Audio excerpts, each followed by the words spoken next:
Right guys, so we're gonna shrink the back window. I'm gonna show you how you need to do it proper way. So you crank up heat and we're gonna start from the bottom, the easier part. Depends on the window. But if you can get camera closer, you can see how it wrinkles up and push it down.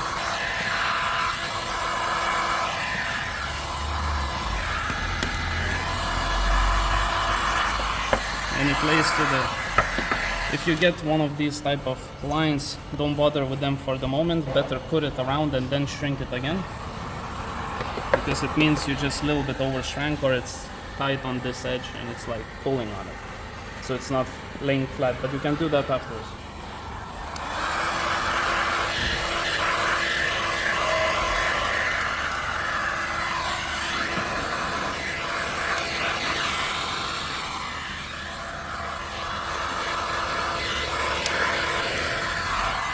Good idea to lower this down if you have it up.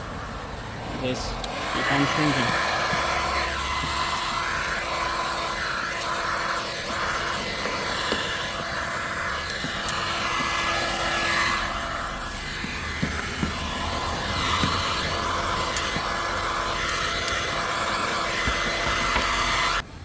Right, so we shrank the top. Now if you see a little bit of waves when you're gonna cut it afterwards, you can double shrink it.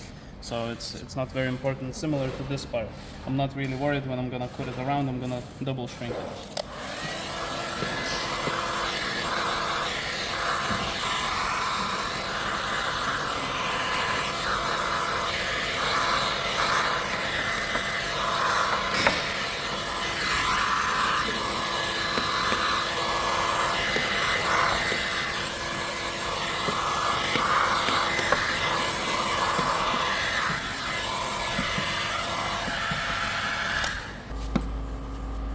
Right, so you can see these wrinkles that we had. You can go over them afterwards. They're actually grand, but sometimes it's better to do it. Let's over shrink it a little bit. Yeah.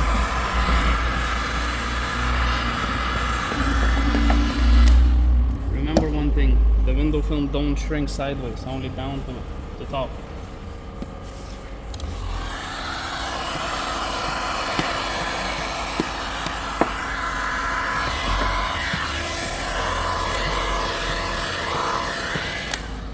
So we're gonna put this film on the board. Right guys, so then the preparation is fairly simple. You spray it down and you can use plastic razor blade to go over the froster lines, because you can get peanut bubbles if there is oxidation on the defroster lines. Or you can use real razor blade, but listen to me, be careful. You have to go backwards to get rid of all the oxidation on the froster lines. Not forward. If you go remove the froster lines, backwards, only backwards. As you can see, I'm doing it right here. I don't think this car needs it, but I'm just showing you how to do. Right, but we're gonna continue with the plastic razor blade. So let me go over all of it. This is not gonna remove the froster lines. It's fairly safe to use on any defroster lines. Only if the defroster lines is about to come off, that means it's faulty already.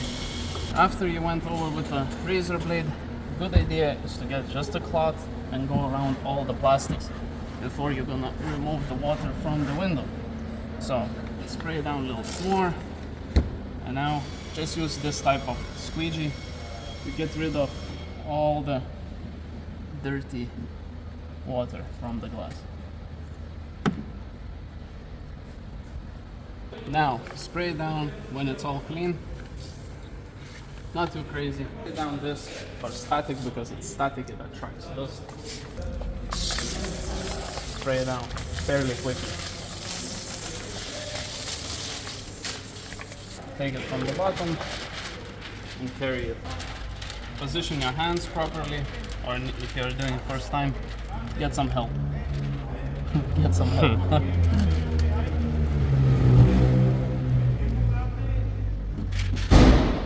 Right, get it in place. Make sure there's no wide gaps around anywhere. Just make sure there's no wide gaps, because if you do, you will have to redo the whole thing. No wide gaps. Now we're gonna get ourselves squeegee. I'm gonna squeegee out the water. It's a good idea to get some water on it. So as I say, better to spray down a little bit. It'll be easier to squeegee out the water without creasing and making any creases, basically. Be careful, do it slowly. The only reason when you need to do it quick is because when it's hot, the water bubbles can close up on you, and that's no good, and you will have to redo it as well. So just make sure to be in proper temperature when you're doing it first time, like aircon or something, because otherwise you might fail. So yeah, it's over. After you squeeze out all the water, good part is to go over with a soft curd, meaning I'll show you now. It's good to go over with this type of curd, all the edges, just collect all the rest of the water. Mostly for hatchbacks only. For sedans it's gonna be more difficult, you might reach only the top part. Anyway.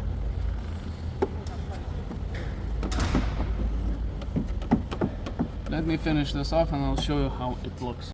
So as you can see, perfectly tinted back window. No bubbles whatsoever, nowhere to be seen. All the side windows as well tinted.